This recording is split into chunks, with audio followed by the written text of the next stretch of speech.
So then to the question of how do you really do this? How do we advance a safety culture in a place like child welfare? What are the important things we need to think about and do? We kind of think about three high-level things that we need to work on. We need to first pursue just a new lens. It's just important to have a different paradigm, a different perspective that allows you to think differently how your professionals are interacting in your complex settings. And it brings in things like a human factors or a systems understanding of how people do their work.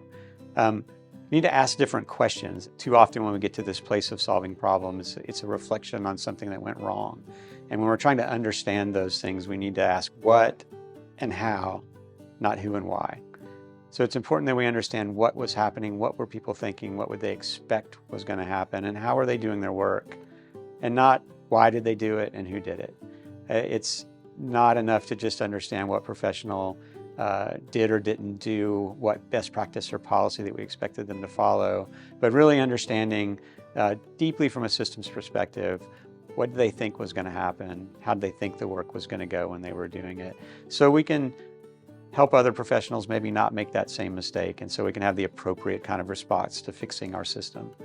The third thing is expecting new preconditions for the work.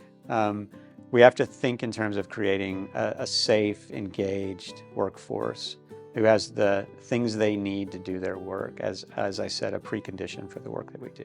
So when we're thinking about solving problems and we're looking back at things that went wrong, maybe we're thinking about critical incidents or a child fatality that occurred, and we're trying to figure that out. And these things are really important to how we think about building our culture. How we respond to these kinds of events, the small ones and the big ones, really drive the way we build a culture that either is learning from things or is not learning from things, that's an organization that surfaces problems, that's comfortable talking about them, that understands people are fallible, and so are systems.